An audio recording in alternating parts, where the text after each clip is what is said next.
Welcome to the Oakley Podcast, Trucking, Business, and Family. For the next few weeks, we're going to be taking a look back at some of our favorite episodes from 2025. We're looking forward to bringing you some fresh content again in the new year. But in the meantime, be sure to keep up with the show on our YouTube channel or on our website at podcast.bruceoakley.com. Thanks for listening. Now sit back, relax, and keep your eyes on the road as you enjoy this week's episode.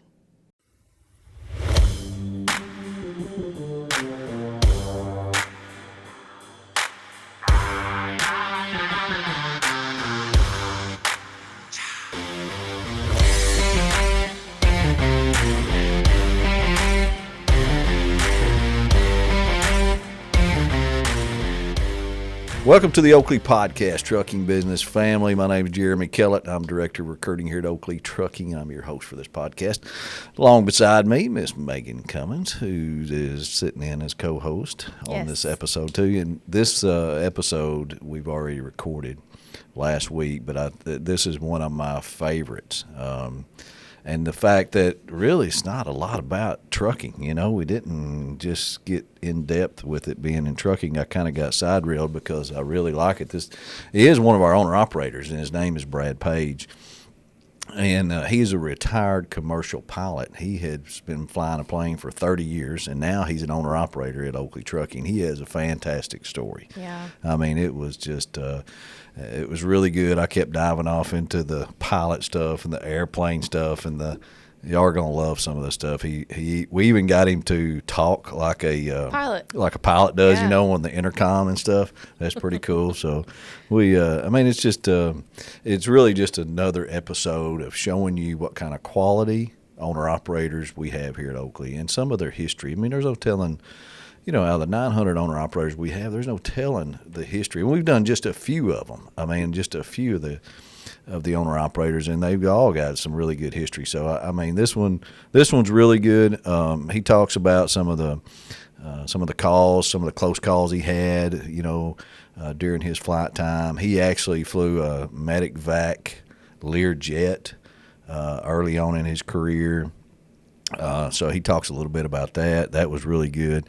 And I'll tell you this, Megan, I haven't told you this, but we recorded this last week, and we recorded it before the crashes that happened in Washington, D.C. Oh, yeah. And in Philadelphia, Pennsylvania.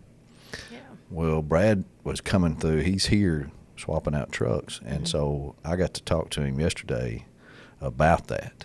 And I wished I'd had it recorded, you know, because he has done that hundreds of times, that approach flying into Washington, D.C., Reagan Airport. And he was talking about exactly what could have happened there and how busy that airport was. And then I thought it was I told him, I said, Brad, I thought of you when I heard this jet go down in Philadelphia, because it was a Medevac. Oh, yeah, it was. Learjet. I saw that. And I thought of him right when I heard that. Yeah.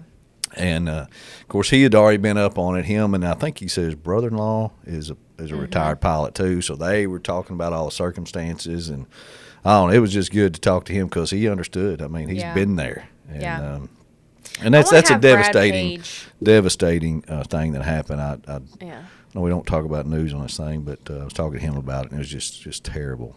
Yeah, it was very awful. I was just saying, I would love to have Brad Page on my next flight with me. Yeah, wouldn't you, though? Yeah. You'd be like, so this is what's going on right now. This is normal. This is what that means. Yeah. Yeah. And we ask him a lot of those questions. Oh, yeah. Yeah. You know, I mean, we got some good questions, like who's controlling the air conditioner, Brad? That's what we want to know. That was really the main topic of the podcast, actually. That's what it got to. So, other than that, how about our sponsors? Well, we have a new sponsor this week. Actually, last week. Yep. Central Arkansas Truck and Trailer. They're right down the road. Podcast came out last week. It's a really good watch. Yeah, if you didn't see it, definitely need to give that a listen. Also, can't forget about Arrow. Yep, I talked to Keith. A1s from day one. Ain't that the truth? Yeah, they've just been here through everything. Just great people, too. I mean, we like them because they're a sponsor on the podcast, but we do way more than just the podcast with them. Yeah, I was talking to Keith this morning on the way to work. You know, he actually called and was talking about how good the the Central Arkansas Truck and Trailer podcast was. Yeah? Yeah. He was like, man, that was really good. Those seem like really good people. So he's Where does Keith listen to it? on Apple? his. I don't know. Probably Apple. Which brings me to my next point. Good. Podcasts. Available at 3:00 in the morning is when they get uploaded, I think. I always see them whenever I wake up in the morning. I know there's a new one on Wednesdays. Apple Podcasts, Spotify, iHeartRadio. Yeah, iHeartRadio. And then there's another website. Google, Stitcher. And then Google. And then obviously YouTube, TikTok, Face Talk, Ubuck, whatever. I don't even know what it. Anyways, all of those places. Share it. Share it, like it, comment. When you like the smallest amount of interaction with a post, just makes it go crazy. Yeah. TikTok too. I love TikTok. And our Facebook Reels. Do we have our stuff on Facebook Reels? Those are so funny. Yeah. Annabelle does a great job with those. So all that stuff she just said. Be great to check us out. The point is, tell everybody about this podcast. Yeah. We want to get it out there to other truck drivers. It's a great recruiting tool. It's a great retention tool. Yep. It's a great communication tool to our owner operators. That's how it started in the very beginning. Yep. When we were doing it. So it's been a great tool. So This is a good episode too. Before we get off the topic of that, if you have somebody that's not, that is not a truck driver, isn't married to a driver, doesn't work in the field, yeah. we barely talk about trucking. I mean, I know that sounds awful because we're Oakley Trucking Podcast, but, it's not just your run-of-the-mill podcast Yeah. about trucking, Right. So we got a lot of really cool people that work here, and We do, and finding that out about them is the fun part about it. Yeah. Like this episode Yeah. with Brad. So, why don't before we get to that, we need to talk about the changes that has happened in the office, particularly the recruiting department and Breaking the news. permit department Can we have one of those involving things Megan. that go across the screen? Yeah, and talk breaking about breaking news. news. Yeah. Yeah, I don't know. Well, Jeremy, do you want to tell them or should I? So, we have Vicky Chastain, Mm-hmm. been with us 18 years. Well, she is moving on, and we're all going to dearly miss her in the position she had there in the recruiting department. Yep. Did a great job, has pulled me out of a lot of places, binds in the past, when it comes to paperwork and a lot of stuff, DQ files. And she just did a great job, and we're going to thoroughly miss her. But with that, her moving opened up a couple things. A lot Wendy, of things. So Wendy has moved to her position and taken Vicky's position. But wait, Jeremy, what does that mean? Who does Wendy's job now? Right. So that becomes who does Wendy's job now. And we still don't know. So we know who's attempting to do Wendy's job. So Yeah, there's a keyword. Megan has graciously accepted Wendy's position. And so what does that mean for everybody listening out there, especially our owner operators? When you have a question for Wendy now, it's a question for Megan. Unless it's really, really hard. Then we'll just give it to Wendy. She's still training me. Give me a little bit of a grace period. So, it's worked out great for the company, though. I appreciate you doing it too, Megan, because you can get over there, and we still got Wendy right across the desk from you. Yeah. So, and I told Wendy, I said, it's going to be hard for you to get away from Wendy. Mm-hmm. Yeah. You've done She's so been much. here as long as Vicky has, 18, right? Yeah, probably 18 years, Yeah. 20 years. And so she knows the ins and outs over there. And all y'all have spoiled me rotten where I don't know the ins and outs like I used to. So We're going to throw Jeremy in it next week. And then Valerie started today. Yes. Yeah. So Which is who's going to do? Tell us what she's going to do. she's going to take over my Canada Well, she's going to be I like to call her Megan Jr. I haven't called her that to her face yet. She's She gonna might be not Megan. like that, but she seems like a great gal. She'll do all the stuff that I did, Canada mainly, and helping me out. But See it's there? so weird. Helping me out when I'm on vacation, So a little bit of permit stuff. So basically, like what I did when I first started. So you'll have a couple new contacts. Be easy on her over there in this training. You and Wendy got to kind of. I know. We're all spoiled in here and expect people to know what they're doing, and this is whole work different like that. stuff. Yeah, Yeah. it doesn't work like that. I was listening to myself earlier, and I was confusing myself, actually. So I hope she's still there whenever we go back downstairs. Yeah, me too. I did. I went by a while ago and to make sure you don't run her off. She doesn't leave after lunch and doesn't come back. But I don't think so. Valerie seems like a great lady and going to help us a lot in that department. I think she's going to be a plus for us all, for absolutely. sure. So you want to finish up? We had I know we got to get to this episode, but you and Annabelle had put out something on Facebook. Yeah. You know how I feel about the questions and the comment section. You like it? Yeah. That's your favorite part. Yes, absolutely. All the really important information really doesn't matter. It's just about the comments for me. So give us the here, I'll read the question, you read the answers. How's that? Sounds good. So the question they put out is, how do you feel about flying when you travel, and which airline is your favorite to fly with? Drop your answer below. What kind of results do you get from that? We've got a lot of people actually really don't mind to fly. Aaron McGray says, I like the ones that I can walk onto and walk off of. So anything that stays in the air is good with Aaron. And he says, and if they have beer, those are good ones too. Haven't flown in years, says Terry Smith. He's too busy working. Brian Carpenter says he flies a lot. It's much safer than driving.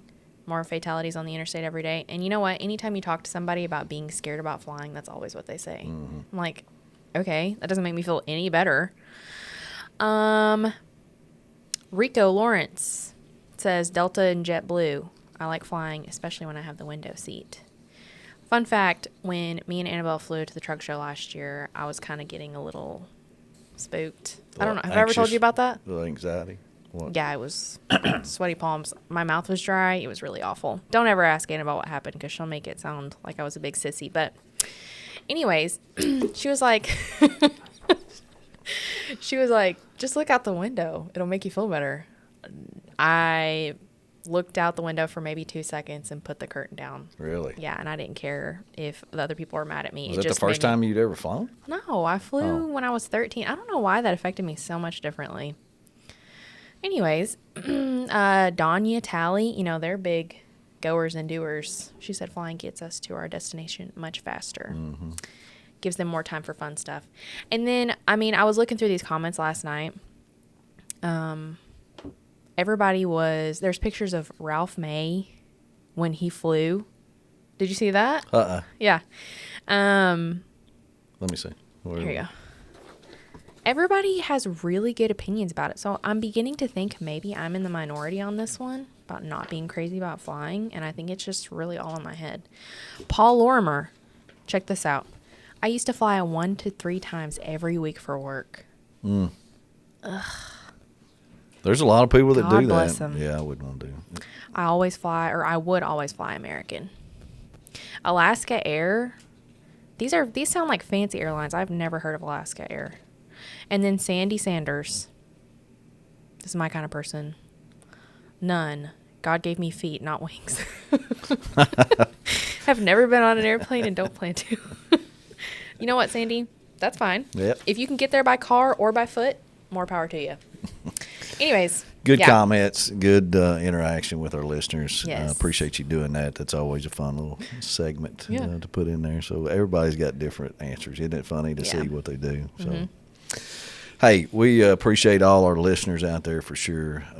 And I really want you to stay tuned into this episode. I thought it was really great. And if you got questions or comments, please send them to us. You can email them to us. You can do it on YouTube or wherever you're at and let us know. We'll be glad to get back with you. But hope you enjoy this episode with Brad Page. Thanks. Hey, I'm David Dunn with Central Arkansas Truck and Trailer. Arkansas's highest rated, locally owned, and family operated heavy and medium duty diesel repair and service. Certified technicians with the latest computer diagnostics to repair everything from Fords to Freightliners. Specializing in suspensions, transmissions, brakes, after-treatment systems, and complete engine rebuilds. Tired of paying high dealership prices with long wait times? Let Central Arkansas Truck and Trailer get your truck back on the road where it belongs. First of all, Brad Page, Oakley owner-operator, I appreciate you sitting down with us today. Yeah, absolutely. I remember, you might not think I remember this, but I remember when you came through orientation, which was not long ago, actually, back in November maybe. I was in November 5th orientation, yeah. And you mentioned, hey, I want to do a podcast one of these days with you. And I thought, you know what? I'll remember that. We're going to write his name down. 'Cause we're going to see what we got some raw meat here. Yeah.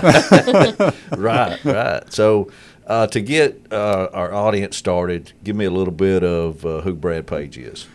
Well, I'm the old guy. Okay. I'm 71. Everybody followed me around in orientation like I was about to drop dead. So. Worried about you. Yeah, Randolph had the paramedic standing by. But anyway, I started, had my CDL when I was 18 years old, believe it or not, before they required the 21 on that. So got my Class B CDL when I was 18, started school bus driving. And I can't believe they trusted me to take their children at 18 years someplace. But did that for a few years, was going to college. And my brother-in-law he was hauling garbage and got me my Class A. And at the ripe old age of 21, I was hauling garbage out of San Francisco down to the landfill.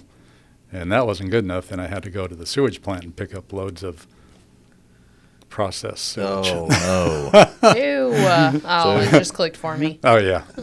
So we take that down to the landfill, and we drop it behind the tippers where they drop the garbage on top of they call it sludge, so it could slide easier. And somehow they never figured out that garbage and that sludge, when it would decompose, turns into methane gas. And when they turned that into an amphitheater, and somebody was snuffing out a cigarette in the grass, and it took off. Oh, my gosh. No good. Yeah. So anyway, that's kind of an aside. How do we get over there? Right? That would get there. Where are you from? I grew up in the suburbs of San Francisco. Okay. 10 miles from where Tom Brady came from. So, You live there now? Nope. Got smart, moved out of there as quick as I could. Took a job in the airline business and lived in Arizona for 27 years. Oh, really? And now you currently live in? I live in Blue Ridge, Georgia. In Georgia. So. You've been all Family? over. Got a family? Yep, got 2 boys. Been married to my lovely bride for 40 years. Awesome. And we have 2 grandbabies and a 3rd one on the way. Congratulations. Wow. So anyway, got into CDL driving primarily to pay for college, and it paid for flight school. And that's how I worked my way through college and flight school, was driving trucks. Never gets out of your system. So the traveling thing is a big deal, obviously. if I'm not rolling, I'm not happy. So Wow. So I've got to keep moving. So me and my wife gets the joke on that one. So plus, all the time we've been married, I've been traveling, and if I'm around all day long, it doesn't do much for her. So Gets tired real quick. well, the highlight of her day is not what we each had for lunch. So Yeah. Well, I want to spend a little bit of time, if you don't care, on this transition from you were driving a truck out in California, and you decided to go to college. Yeah. And then at some point you decided to be an airline pilot. Yeah, thought flying would be a pretty cool job because that's where all the money and the women were. So, Okay. So I jumped into that. I graduated, finished up all my flight training out in California. Started as a flight instructor. It's all about building hours when you're doing that. So I'm flight instructing, and I'm still driving truck Oh, at the same Wow. time? at the same time. Yeah. So in fact, my students thought it was pretty funny because I'd roll up in my semi every now and then and park it out in the parking lot and run into. It's like, all right, ready? So I did that for a few years till I got my time built up and jumped into a Medevac job, flying Medevac, and that's actually where I met my. Explain that. It's anybody sick,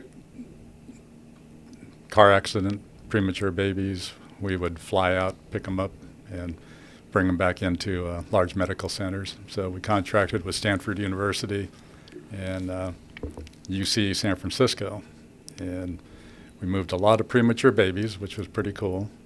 But then we also expanded and started moving overseas, and we started repatriating patients that were injured or sick from overseas back into the Holy United moly. States.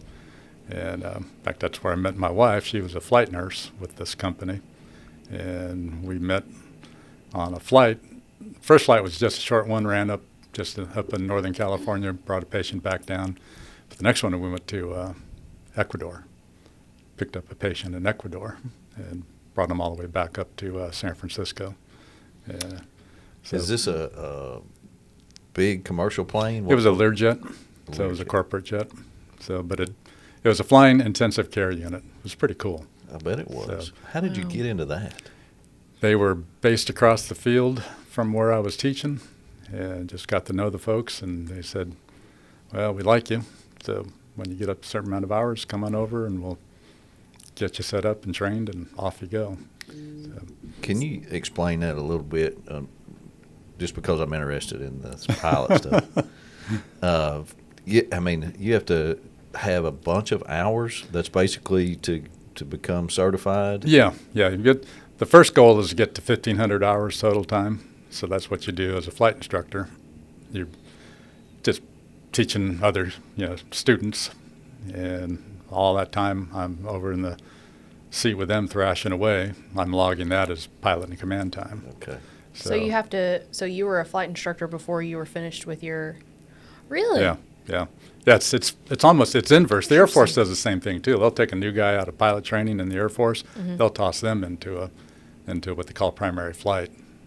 Wow. Because I mean, you're going to teach primary flight. If you just came out of it, you know how to teach primary flight. Oh, I didn't think So- of it like that. so- Yeah.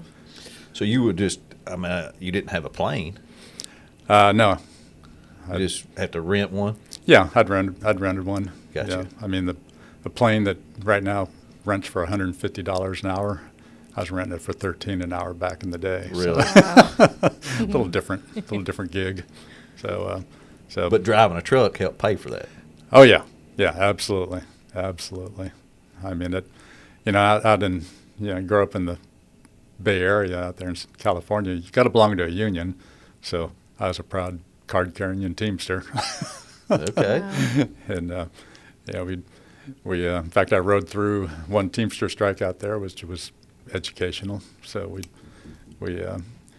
our company signed what they call a Me Too, which kept us moving. We could keep driving. We had to put a big yellow sticker in our windshield so the Teamsters wouldn't break our windshields.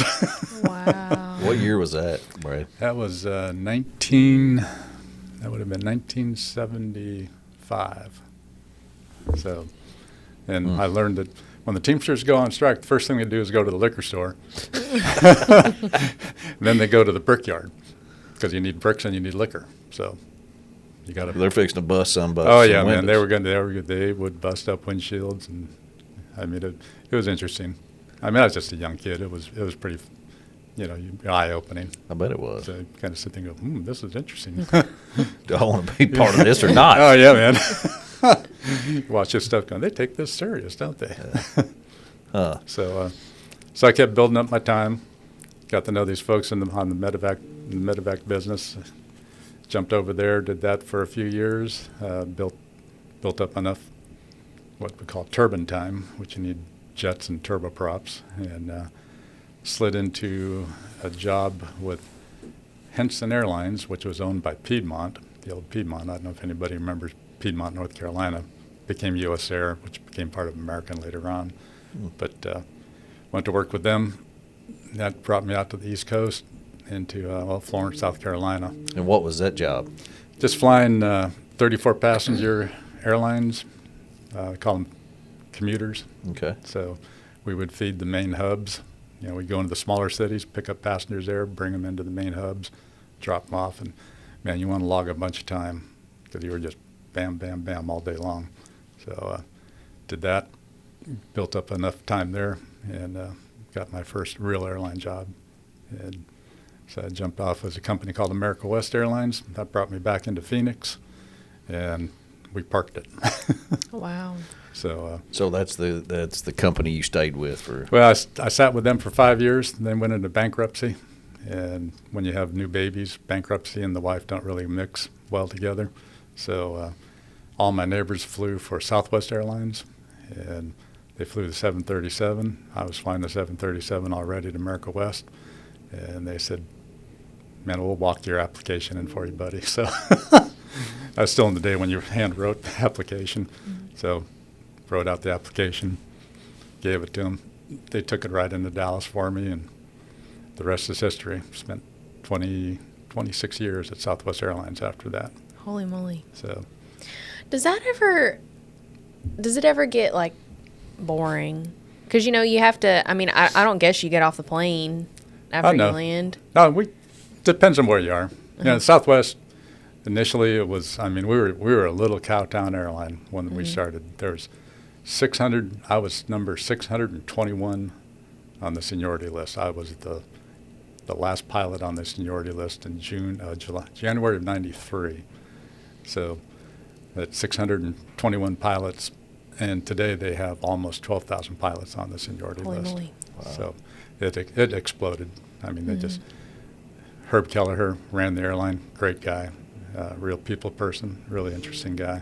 And he had a business plan and expanded that airline, and couldn't believe we went from flying from Lubbock and Amarillo and all those real hot spots. And before I retired, we were actually going to Honolulu and Jamaica and down into the Caribbean, having a great time, just living the dream, you know. Yeah. Yeah. So what all places did you go? I mean, just Man, all over the all place. over Yeah. You bid your schedule every month. They publish what they call lines of flying. okay. So I would look for max pay and max time off and jump into those and let the cards kind of fall. A lot of guys thought, well, I just like warm places, and so they'd bid where they're going to, you know, but I see.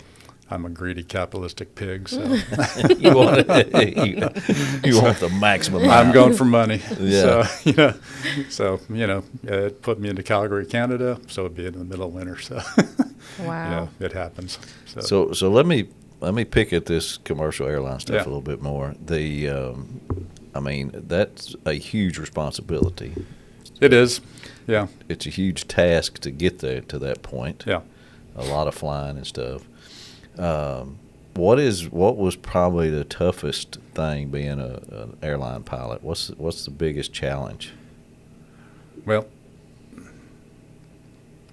weather, Yeah, just like in the trucking business, it's weather. So, you're always going around it, or you're always in it, something. around it.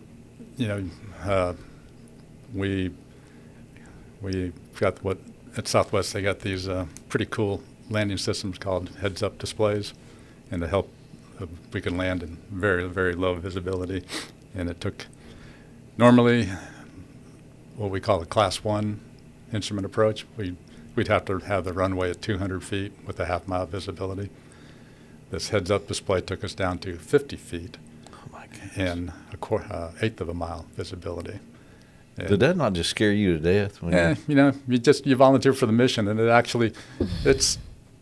you get to do what you're trained to do, and it actually kind of, wow, this is going to be kind of fun. We're going down there. You have to be a little bit of an adrenaline junkie. Oh, it's yeah. Well, and especially with the med flight, that's where you started. Yeah. So that's got to be that has to be something that you chased to want to do that in the first place. Yeah. You got to enjoy the challenge of operating a pretty complex piece of machinery in a very dynamic environment. Mm-hmm. I've been on those flights where you can't see out the window. I don't like that. And I'm thinking, there's no way this guy can see the runway. Yeah. I mean, what's he doing up there? Yeah. We're just going into this, hoping for the best. We're going through our portfolio. Yeah. Yeah. It's like, dude, have you got this 401k yet? Yeah. I'm back there stressing out on it. Yeah. Well, it's interesting, too, because at 50 feet, what people don't realize, an airplane actually, when you're landing a commercial jet, your nose up 4 degrees. And the landing gear is pretty far behind you. So where I'm getting the 50-foot reading, the landing gear is actually at 37 feet. Ugh. So you're about ready to touch that runway. You have some close calls? Oh, yeah, everybody does. So, but, yeah. Well, tell me one of them. You're not doing it anymore. You can tell us. Yeah, I can't give away too many state secrets. But, Yeah. but no, we've shut down engines in previous. I mean, we were going to Los Angeles one time, and this was an older 737, and there's a particular light at the time was called the start valve open light, and in the older model airplane, if that light came on, you had to shut down the motor because if you didn't, the starter motor is going to overspeed and shrapnel the inside of the engine. So we get the light. Like, we kind of look at each other and, oh man. So we have a whole bunch of memory items. Like, I could sit here and do it from rote right now if you wanted me to, but I won't bore you with that part. But anyway, we went ahead and caged the motor, ran the whole checklist, and landed with a whole bunch of equipment waiting for us at Los Angeles International, and passengers' eyes are about this big. I bet. When you roll, they come out to the end of the runway, and if you declared an emergency, they're going to follow you onto the runway. So we have. So you had to declare emergency. Oh yeah, we declared landing. emergency. Yeah, you shut a motor down, you better declare an emergency. Otherwise, there'll be a lot of paperwork and a couple of trips to the chief pilot's office to do a rug dance. Did you get on the intercom and tell them what you were doing? Yeah, you get your best captain voice. And, Oh, yeah. That's what I was going to ask about, Brad. So, when you're on a plane and it sounds like they're talking through like a cotton ball? Yeah, What's the deal with that? just part of being the cool voice. Okay. So that's just a part of it. We always joke that you start out every PA starts with, Yeah. It does. yeah, it does. This is your captain speaking. If you look out the right side, you may see some smoke. Don't be alarmed. Yeah, So don't funny. be alarmed. We have equipment standing by. Oh, Wow. I'm in a That is so panic cool. back there. Yeah, it's kind of. I mean, the good news is the modern day Yeah. aviation is just there's so many redundant systems. So you're saying like the odds of something like catastrophic happening are pretty low. Pretty low. Okay. Yeah. That makes me feel better. Yeah. So. What about, here's something that I've always wondered. So, my uncle always used to tell me if there's small planes, you can feel everything on it. And that little dip you feel in your stomach, like when you're going down a hill really fast or in a roller coaster or whatever. Yeah. I don't remember feeling that the first time I flew, but when I was on a smaller plane, that's all, I felt everything. A smaller plane, you're flying in what we call the lower part of the atmosphere, and there's a lot more bumps because you're closer to the ground. You get the heat and cool, air rises and falls, and that makes bumps for you, and then the wind gets involved in it. Yeah. So generally above 10,000 feet, things smooth out a little bit until we start getting up into the higher altitudes where we start playing with jet streams, and jet streams 130, 140 mile an hour winds, and you don't realize, but weather's three-dimensional. So you'll go up through one layer, go smooth. Next layer, you can hit bumps. So whenever you go up into the jet stream, there's always a bunch of bumps when you go in there. But it's cool, though, is when you go, like when you're eastbound, you hit the bumps, and you go, I'm in the jet stream, and you watch your ground speed, and all of a sudden we are hauling freight. Wow. Because you're getting pushed 120 mile an hour push. So we would run true airspeed at about 400 and, let's say 500 miles an hour. If you get 100 knot tailwind, you're doing 600 miles an hour over the ground. So eastbound is pretty cool. You're 'cause rolling. You're going to get That there is quick. scary. And you like that? Oh, yeah, That it's doesn't awesome. freak you out? No. It's We're just, You're probably part meteorologist too, aren't you? I've been through so many meteorology courses. Have you? Yeah. My favorite, we actually hired a professor of meteorology from University of Colorado to come down and teach, because we'd go through school. Every 6 months we're back in school for current training. And this guy's name was Professor John Fogg. Perfect name for meteorology. John Fogg, Yeah, yeah. this guy, he was like the absent-minded professor. I mean, it was almost like, dude, your fly is open, because he didn't care, man. He was in a fog. He was in the fog, and he was so much fun. I learned so much from him.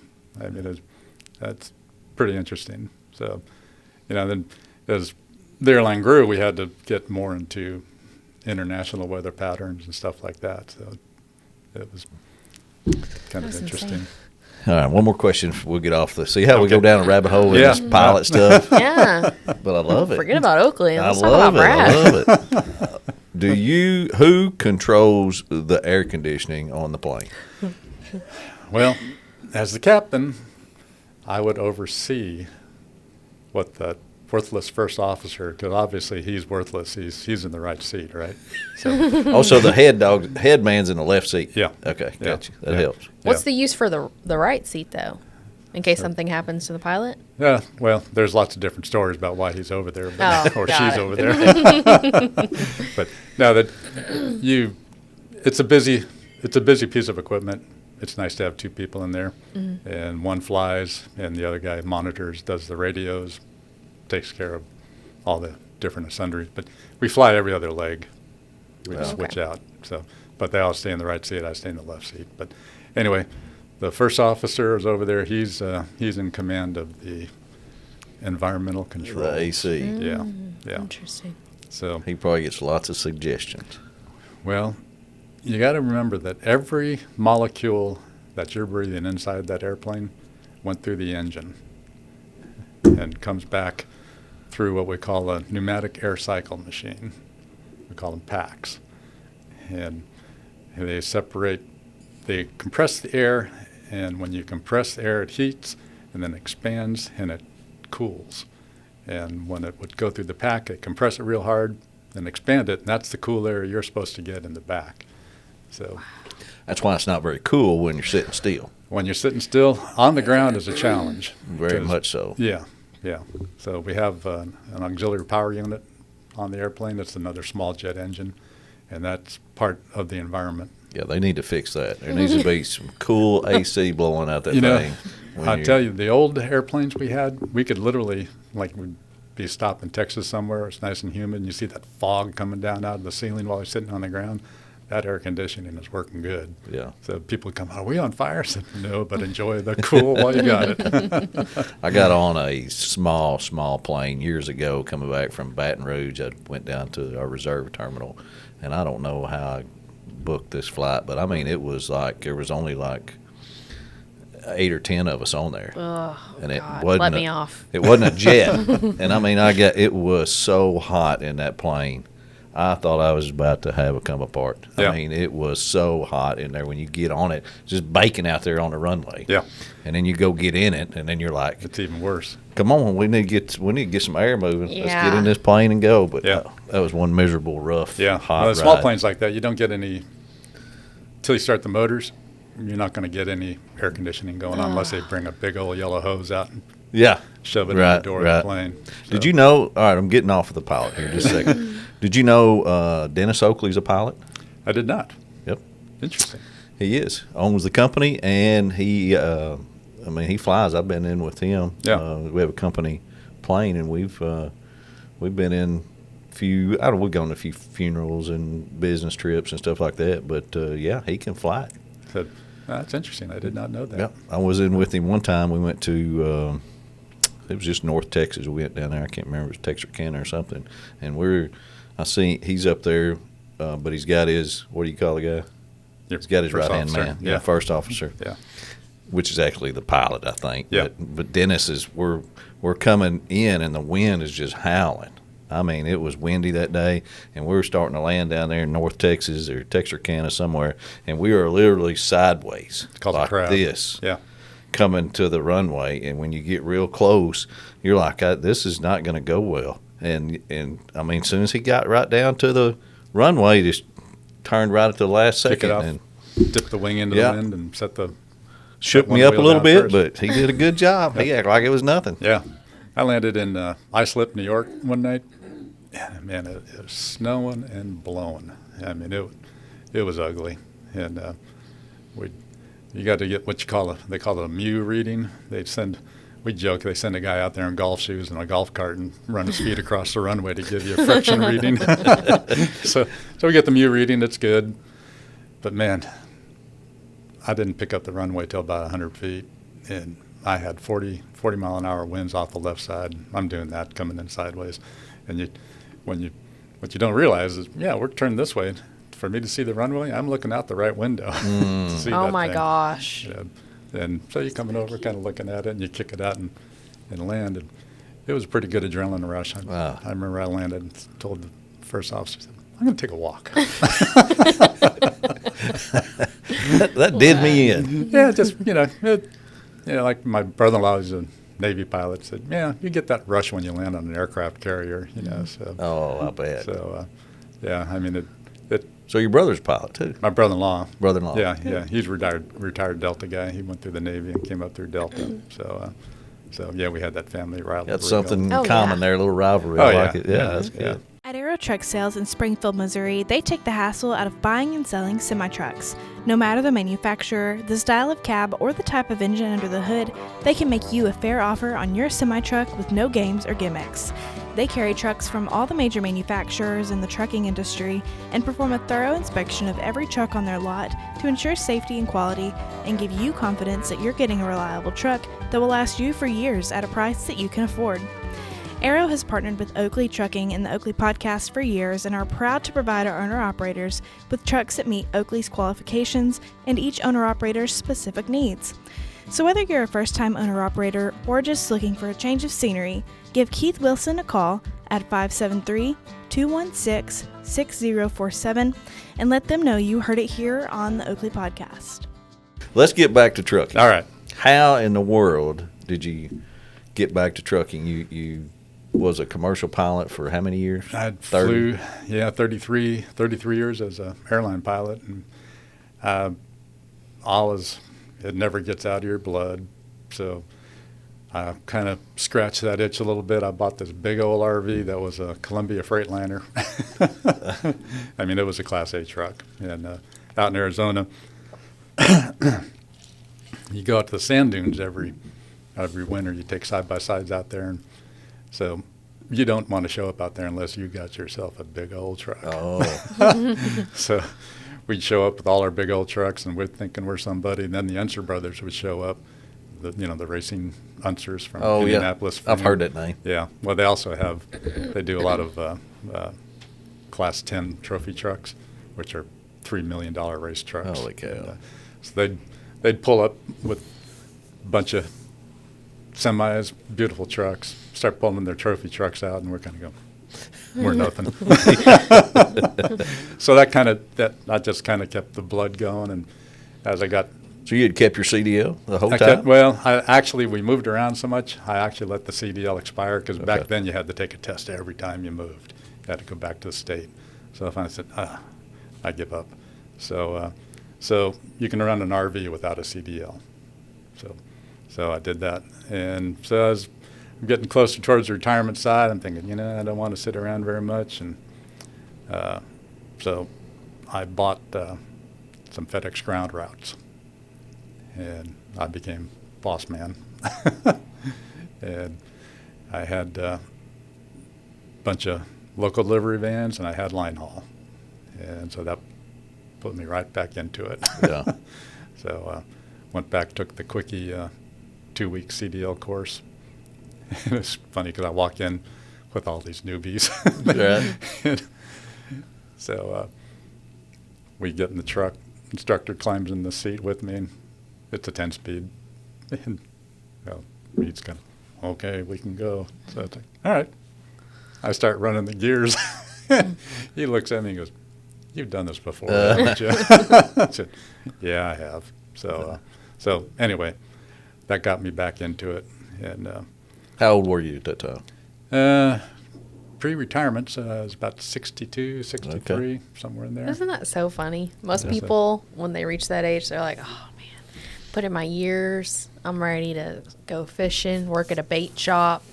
Brad's like, I'm getting my CDL and I'm going to start working. Yeah, That's how gotta go do something. Some people relax like that, though. Yeah, You know? yeah. Oh, I've got a lot of friends that do that. I mean, I suck at golf, so. But trucking was the only choice. Yeah. It's important to do something you're good at. Yeah, Yeah. yeah. First off, there's no challenge, right? It's just a stationary ball laying on the ground. Yeah. What's Right. the big deal here? Right? But We're going to get all kinds of hate, man. I could never get that thing further than out off the ground for some reason. So anyway, and I also, prior to that, I owned we had a consulting company. I actually did some pretty interesting work with Boeing consulting. Oh, really? Yeah, with the in the heavy outsized cargo market. It's really interesting segment. That was your post-retirement plan to do a little consulting? Actually, I was still right in the heat of the airline Okay. business then. I mean, I was in my 50s, and we were doing that. And we actually were trying to look at the Russians. We had to break up the Soviet Union. The Putin literally gave 12 airplanes to a buddy of his, and they were AN-124s, which is the equivalent in our Air Force is the C-5, and it's large enough to take 6 40-foot trailers inside the airplane. Holy moly. And so they established a market with free airplanes and lots of fuel, because these things just suck fuel like you wouldn't believe. And they established a whole business hauling heavy outsized cargo. And 12 airplanes were creating $1 billion in annual revenue, where in the regular airline business, you need about 35 airplanes to do that. And these guys, they were just racking it in. What were they doing? They were moving cargo for, they were hauling rockets. Top secret. G-14 There's a lot classified. there's a lot of stuff. You know, they'd have to kill you if they told you what the load was. But I know they actually they were hauling loads for the United States Air Force, because the Air Force does not have enough lift when they mobilize. So when Desert Storm started, there's a whole bunch of stuff had to get out to the sandbox. Well, they were flying Russian airplanes into Fort Bliss, Texas, and El Paso, loading Patriot missile systems on board. And they'd push these missiles in there. All right, boys, we're loaded. You can go. And there's 34 Russians on this airplane. They'd close the doors. For 14 hours, they had our Patriot missile system all to themselves. Oh, my What God. could moly. possibly go wrong? So I guarantee there's 4 engineers back there Yeah. figuring this thing out. So we were trying to get a U.S. equivalent to that started, and the Russians were we couldn't compete price-wise with, they got the airplanes for free. But karma. When Putin invaded Ukraine, all those airplanes got parked. That whole business is done. Really? Wow. Yeah. So it's interesting. Yeah. Mr. And Oakley? you were consulting in some of that? Yeah, we're consulting that because, I know all about heavy loads, how to put it on the truck, and so I got sucked in because of my logistics background into this thing, and they kind of liked the idea that I knew what a removable gooseneck was, a flat boy split deck, all that kind of stuff. So we actually got to go pitch this thing on Wall Street, which is pretty cool. So we'd go to investment banks, and we'd stay at the Harvard Club because one of our business partners was a Harvard graduate. So Holy moly, Brad. So we're all sitting around wearing $1,000 suits and trying to impress each other. Thought you were somebody. I didn't thought you? I was somebody, and I'm just kind of going, man, I'm just along for the ride here. This is pretty cool. Yeah. But we pitched on Wall Street with that. We actually did a $60 million raise, and then just couldn't get it. It was just Boeing couldn't figure out how they wanted to do it, and so we just finally turned through the towel in. But that market is still there. Right. Right. It's right to be picked at. Jeremy, isn't it weird that we have people with these kinds of stories that pull an Oakley trailer? It's amazing. It never stops to amaze me what kind of owner-operators we have out there. Oakley no owner-operators. It just makes you want to dive into the next guy that walks in the building. Yeah. Like, I know you're keeping something from me. Yeah, What is it? What is your history? So, it's fantastic. It's Well, fascinating. bottom line is, when I was in 4th grade, my 4th grade teacher told me I would never earn a living staring out the window. I was like, watch this, Mrs. Myers. Showed Yeah. her, didn't you? And you Showed remembered her. her name. You That's bet I my did. favorite. Yeah. If you're watching Mrs. Myers. That's great. That's great. Wow. So I'm back staring out the windshield again because Yeah. I know I'll see Mrs. Myers eventually when the Lord pulls us in. So. Well, let's talk about that transition to Oakley. Okay. How in the world did you end up here? Well, I saw lots of Oakley trailers over the years, talking to the guys out here, and nobody had a bad thing to say about this company. So I had to get my 2 years over the road experience in, so I went to work for a Amazon freight partner, hauling Amazon, which that was interesting. Okay. You never talk to anybody. It's all technology. Yeah. It's pretty wild. You just drive up to the sort center, and there's a screen pops up, tells you where you drop, where you pick. The boom opens up, and you go. I mean, it's every now and then you'd get a voice from a third world country somewhere. The old, hello, my name is Floyd. One time I actually heard the chickens in the background. Wow. Working from home today, are we? So anyway, I knew I wanted to haul for somebody, and I finally focused on Oakley just because I knew it was a good haul. And I started plotting, okay, you need 2 years to do this. Started watching the podcast. That's how when you walked in, I said, oh, podcast. So anyway, Jimmy Road Life. Yeah. Yeah. So started talking to him.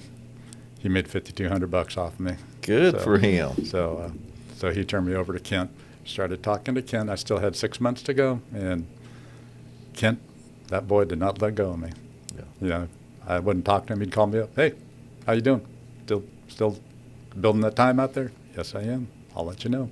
I mean, right at the 2-year hack, he's on the phone.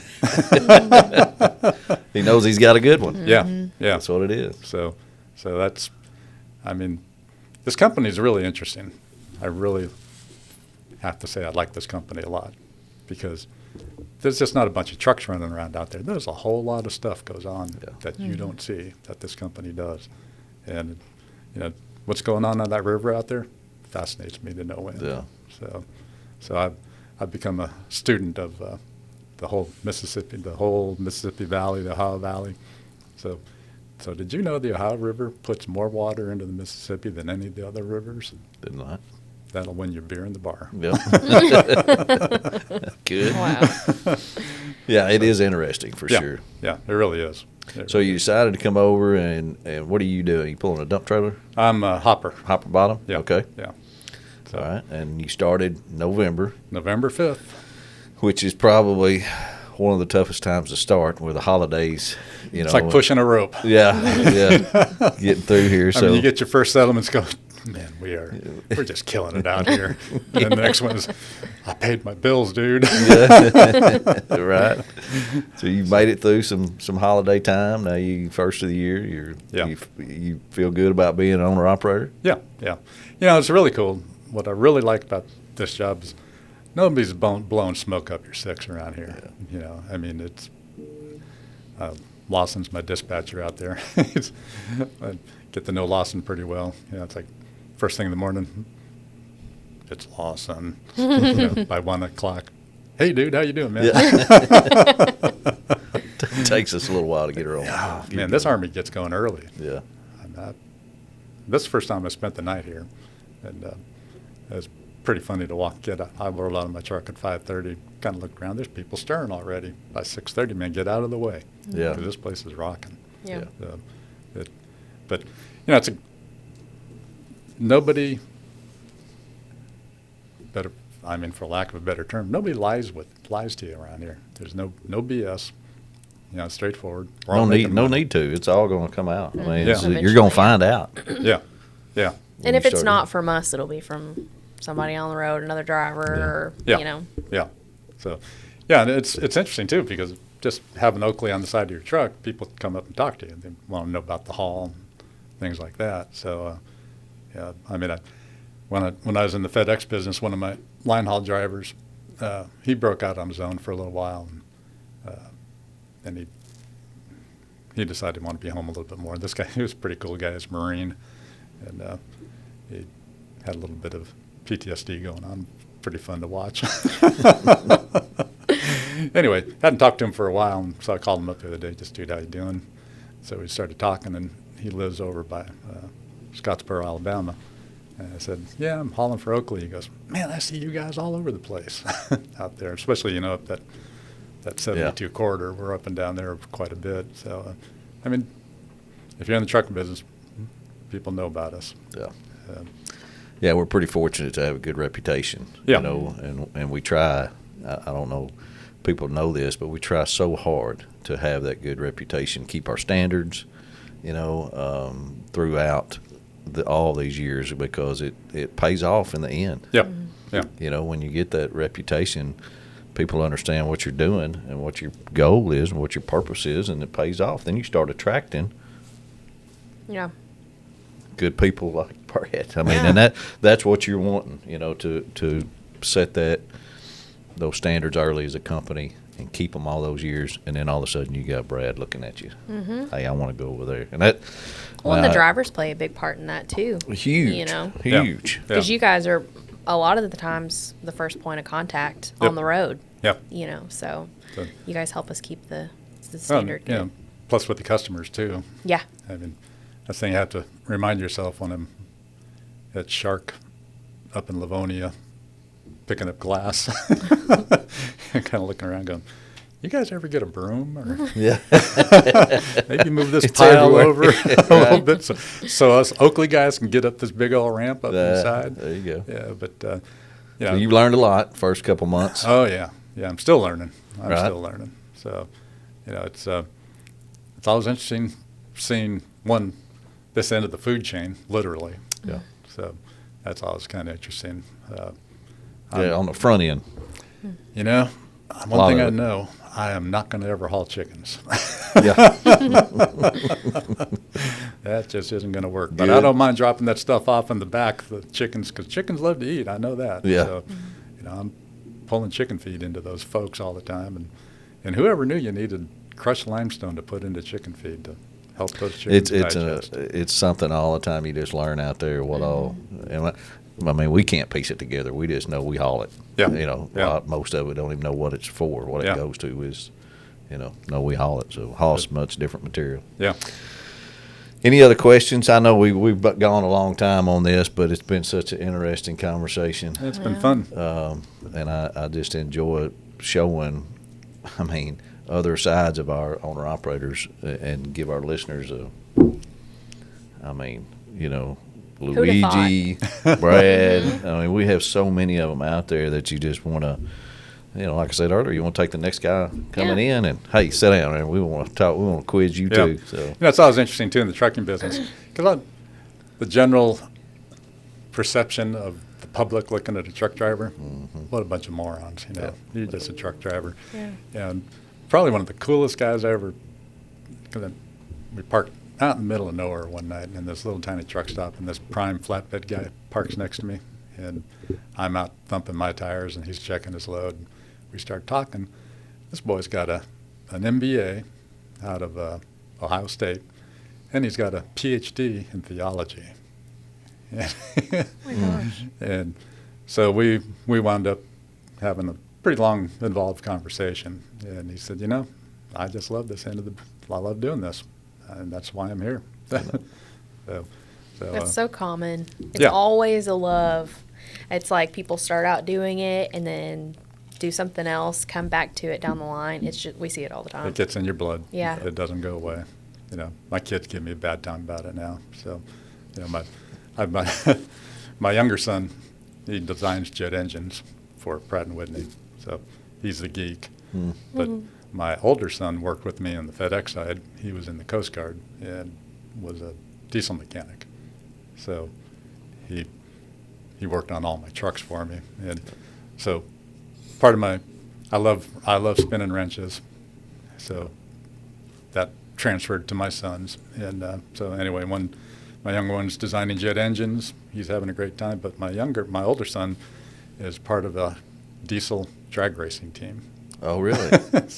So it's pretty fun to see that going on. I bet it is. So You get to go to some of them? yeah, we get to go to some of them. they have one engine they built with triple turbos on the thing.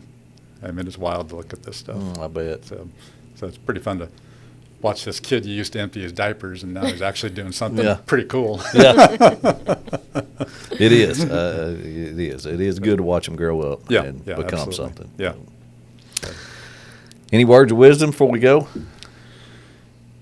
Give it to it before you do that. You should do it like if you were flying a plane. You should give it to us in your pilot's voice. Yeah. Yeah. Well, along those lines, just one last quick story. All right. My younger son was going to Arizona State University. That's where he got his engineering degree, and so he's living in Phoenix. And we were out in Georgia by then, and so he's coming out to Atlanta to spend Thanksgiving with us, and we booked the flight on a Southwest flight, and turns out it was my flight. I did not know it, and What do you mean it was your flight? I was flying That you those- used to do? I was flying that flight. Oh, you were still flying. Yeah, I was still got flying, you. so I'm going to fly that flight, and I'm going through looking at it, going, man, I call up my son and said, dude, is this you on this flight? He goes, yeah, that's my flight. I said, all right, well, I'll see you. And so, I mean, my boys grew up with me flying, so Right. they know Dad's a captain. So my son's sitting in the back. I got to do the PA. And next thing I know, I'm on Instagram. Oh, did it go viral? I don't know if it ever went viral, but my son could not believe that his dad was making a PA. It's like, dude, you're almost 21. you know, since you've been born, Dad's been doing this, and he was just shocked to hear his old man's. That's pretty good. So anyway, it's still kind of a family joke. Did you do a shout out to him or anything? Or Shout out to both my boys and my lovely bride, Corey and Michael. I meant, did you do it on that plane, on that flight? When you, Oh yeah, you yeah, said I something did directly. Yeah, that brings up a whole bunch of other stuff. They had to teach us to be politically correct.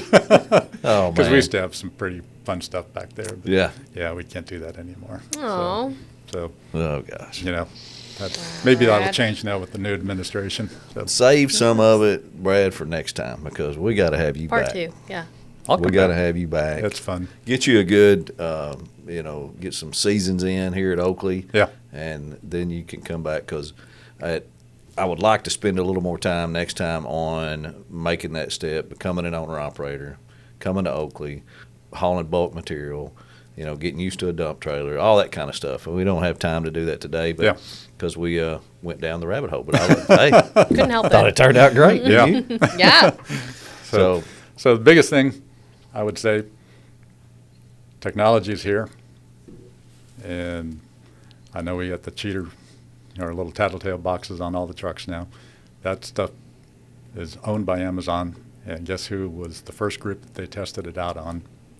you. Really? Amazon Freight. And so I was highly entertained when I heard everybody complaining about it out here. It's like, dude, we even had the inward-facing camera at Amazon. And the only thing we're missing here, which I would highly recommend that we do here, is the Driver Eye app is the sister to the Tattletale box, and you can see your score. I We're think doing we that. Have, yeah. Are we going to do it? We're doing we it have now. it right now, yeah. Is it out? Yep. Yeah. Do the You get with drivers have safety. it? Yes. Okay. Not all of them. They're You have as to we're- call safety and get a login, I Right. think. Yep. As we're doing these meetings, we talk got about. it. There you go. I mean, all I got to do is get a new password, and I can log Yeah. back in. We talked about it on last week's episode Okay. about the app and how you can see how you rank Yeah. amongst everybody in the company. Yeah. So yeah, that's Yeah, already out. I'd be rolling with about a 1,100, 1,200 score, thinking I am somebody, and then I go into Atlanta, and Tank. oh, it would tank immediately because everybody's cutting you off, and Atlanta's just a zoo trying to Yeah. push a truck through that area. So Brad, I appreciate you sitting in with us, Yeah, man. absolutely. You have It's an been great. interesting, very interesting story. You ought to be proud of it too. So- It's well, I've been blessed. you can sure tell some good ones. Yeah. Never boring around you. I can tell already. You got some good stories. Every airline, every pilot has their story. Yeah. So, I think it's very interesting. so yeah, we always used to have big watches too. So yeah. yeah, and when you flew with a military guy that because they were always dogfighting, and you shoot the watch. So they're flying the dogfight with the watch. So you're a fighter pilot? I'd cover my watch immediately because it's like, you're not shooting my watch, man. The pilot jokes. Yeah. Oh, yeah, there's plenty of them. So. All right. Well, thanks. Hey, I just want to say thanks to all our listeners. You guys are awesome. Didn't know which direction this was going to go today, but I felt like it went great. I just love these kind of stories. I wanted to, know our owner-operators out there. I mean, you've got a retired airline pilot that might have flown you around, and he's out there in a truck driving on the interstate today, and it's in good hands. And we got a lot of people like that here at Oakley, a lot of fantastic owner-operators, and we're going to get to some of those stories. I love hearing them, and we're going to find some more guys like this. So appreciate everybody listening to us. We'll talk to you next week.